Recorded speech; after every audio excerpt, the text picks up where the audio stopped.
So welcome to our channel. आशा करता हूँ आपने पुरानी सारी वीडियोस देख ली होगी। नहीं देखी तो आप चैनल पे मैंने प्लेलिस्ट बना रखी है, उसमें जाके देख सकते हैं।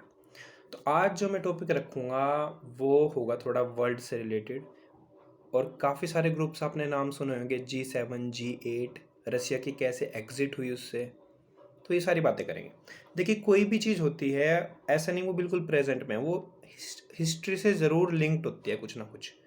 तो ऐसे ही जो आजकल रशिया और यूक्रेन की लड़ाई है उसमें भी पूरा एक हिस्ट्री है उसकी भी।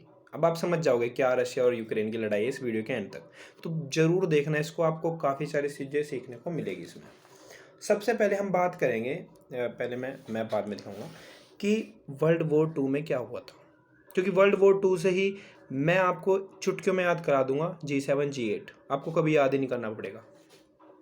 देखिए, एक तरफ आपने सुना होगा जर्मनी था, जिसको नाजी कहते हैं, वहाँ पे हिटलर था।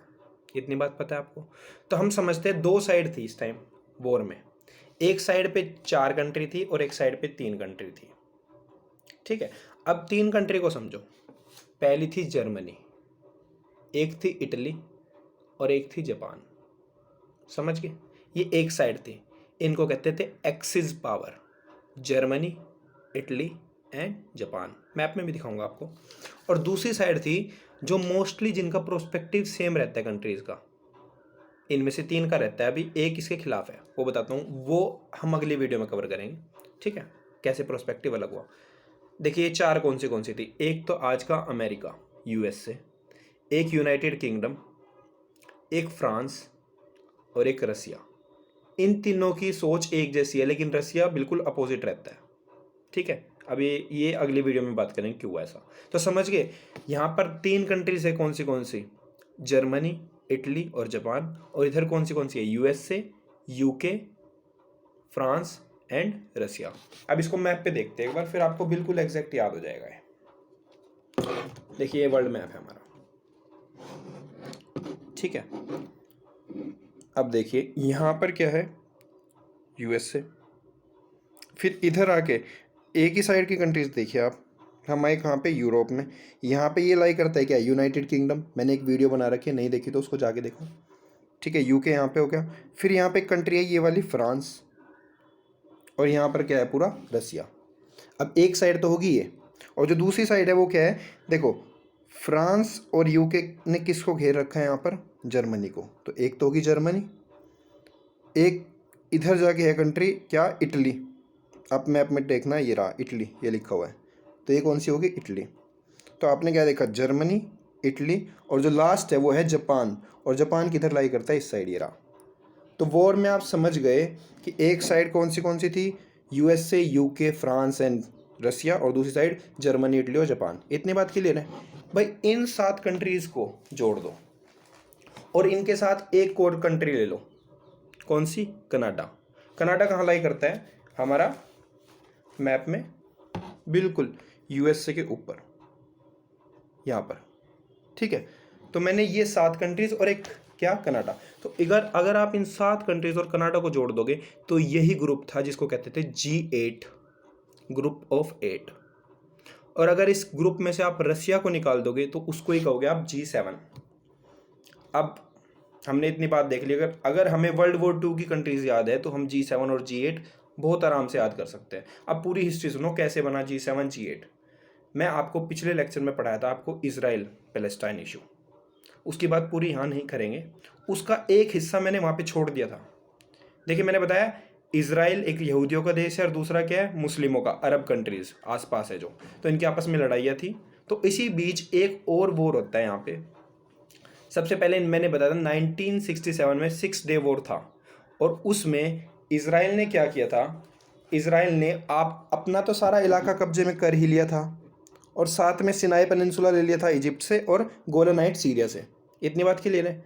तो ये 1967 में हुआ था, इजराइल जीत चुका था। अब क्या आता है जो हमारा मेन इस वीडियो का ईयर है, वो कौन सा है? 1973। इसमें क्या होता है? इजिप्ट और सीरिया मिलके फिर से किस पे हमला करते हैं? इजराइल पे। इसको ही कहते हैं योम कपूर वॉर। योम कपूर वॉर। अब इस वॉर का इतना इंपॉर्टेंट क्यों है? क्योंकि योम किपुर वॉर में क्या हुआ था? फिर से क्या होता, मुस्लिम कंट्रीज हार गई थी, फिर से इजराइल जीत चुका था। तो इस बार इजराइल का साथ यूएसए, यूके, फ्रांस, इन कंट्रीज ने दिया था। तो जो आसपास की मुस्लिम कंट्रीज है इजराइल के पास में, वो क्या है, सारी ऑयल प्रोड्यूसिंग कंट्रीज, यानी वहाँ पे बहुत ज़्यादा मात्रा में तेल का उत्पादन होता है। तो उस साल इन्होंने क्या किया, 1973 के बाद जब मुस्लिम कंट्रीज हार गई, उन्हें लगा सारा हाथ किसका है, यूएसए, यूके, फ्रांस, इनका है। तो उन्होंने क्या किया, जो मुस्लिम कंट्रीज थी, सारी सारी कंट्रीज ने मिलके ऑयल एम्बार्गो लगा दिया, यानी तेल के प्राइसेस बहुत ज़्यादा बढ़ा दिए, अपनी कंट्री में से तेल की सप्लाई बंद कर दी, क्योंकि मेनली यही कंट्रीज है अरब की जो ऑयल एक्सपोर्ट करती थी। तो उस टाइम पे जो सारी इकोनॉमीज थी बड़ी बड़ी, उनको तेल नहीं मिल पा रहा था, प्रोडक्शन रुक गई उनकी। तो उस समय ये सारी इकोनॉमी एक साथ आती है और सबसे पहले 1975 में एक ग्रुप बनता है G6। ठीक है, इतनी बात समझ आ गई। G6 के मेंबर आपको पता लग जाएगा अभी। ठीक है, G6 बन गया 1975। अगले ही साल 1976 में एक और कंट्री ज्वाइन कर लेती है, कौन सी, कनाडा। और 1997 में क्या होता है, रसिया भी इस ग्रुप को ज्वाइन करती है। और ये कितनी होगी, टोटल 8 कंट्रीज होगी। और ये 8 वही है जो मैंने वीडियो के स्टार्ट में बताया। कौन सी, वर्ल्ड वॉर की 6 कंट्रीज और एक क्या, कनाडा। वर्ल्ड वॉर की 7 कंट्रीज और एक कनाडा। ठीक है, ये था G8। समझ गए कैसे G8 बना, एक ग्रुप बना था, क्यों, क्योंकि उनको ना ऑयल सप्लाई नहीं हो रहा था। तो इस प्रेशर को, कि इंटरनेशनल कम्युनिटी का जब प्रेशर पड़ेगा मुस्लिम्स पे, तो शायद वो अपना ऑयल एम्बार्गो हटा ले और ऑयल सप्लाई कर दे हमें। तो इस तरीके से ये ग्रुप बना था। पहले G6 था, फिर G7 हुआ जब कनाडा एंट्री हुआ, और लास्ट में G8। अब सब कुछ ठीक जा रहा था। 1997 में रसिया भी आ गया और इसको G8 कहने लगे। लेकिन इतने में क्या होता है, 2014 की बात आती है, जो हमारा करंट इशू चल रहा है। रसिया क्या करता है, उसके पास एक देश लाई करता है, यूक्रेन। और यूक्रेन में एक छोटा सा भूमि का हिस्सा है जो पानी के अंदर है, पेनिनसुला कहेंगे उसको, 3 तरफ से पानी से घिरा है। वो क्या करता है, रसिया उस हिस्से को छीन लेता है, किससे, यूक्रेन से। और उसी हिस्से को क्या कहते हैं, क्रीमिया। तो इसको ही कहते हैं एनेक्सेशन ऑफ क्रीमिया 2014। मैं आपको इसके लिए मैप दिखा देता हूँ एक बार, 1 मिनट। एक्चुअली मेरे लैपटॉप में से मैप बंद हो चुका है। तो आप ये समझिए कि रसिया है, उसकी साइड में एक कंट्री लाई करता है, वर्ल्ड मैप पे देखना, यूक्रेन। और उसका एक छोटा सा हिस्सा है, उसको कहते हैं क्रीमिया। क्रीमिया लाई करता है ब्लैक सी के अंदर।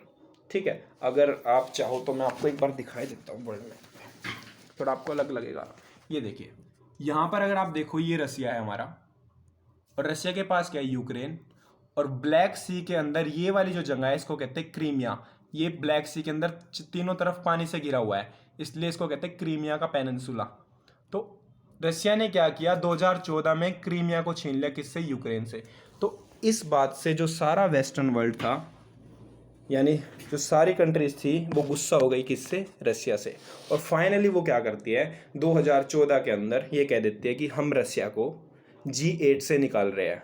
तो उसके बाद क्या बनता है, फिर से G7 ग्रुप बन जाता है। तो समझ गए क्या हिस्ट्री रही है पूरी G6, G7, G8 की।